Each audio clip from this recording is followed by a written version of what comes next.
Well, joining us now from outside Manchester Crown Court is our North West of England reporter, Sophie Reaper. Morning, Sophie. What do we know so far is going on?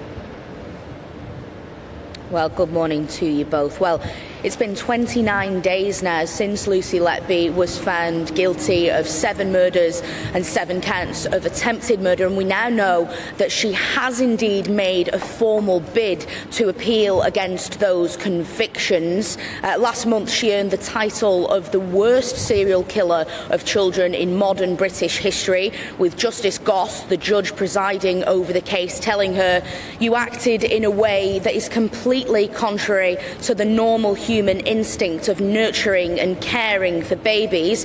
He thus sentenced her to a whole life order, which should mean she would spend the rest of her life in prison. However, we have heard from the Court of Appeals staff that she and her legal team have now made an application to try and overturn all 14 of those convictions that she was found guilty of here at Manchester Crown Court. Now, this isn't as simple a process as just making an appeal. Instead, they've had to make an application to do so, which will now be reviewed by a judge without a formal hearing.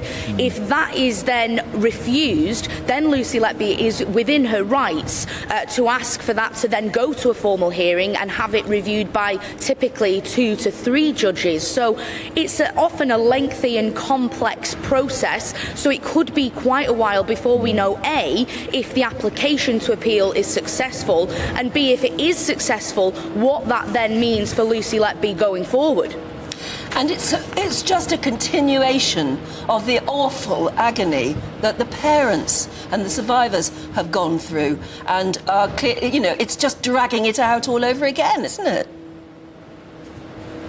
Absolutely, and I think that has been at the heart of the Crown Prosecution Service, of Cheshire Police, of the courts, making sure that the families feel that they are acknowledged throughout this entire process. Of course, not only this now, we still have the statutory inquiry to come in terms of Lucy Letby and what was going on at the Countess of Chester Hospital. So for those families who were involved, it seems to just keep going. So, Sophie, this is just a procedural matter, right? I mean, there's no question of her guilt. Is that right?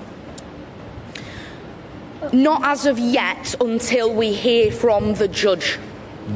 Absolutely. We'll leave it there, Sophie. Thanks very much indeed.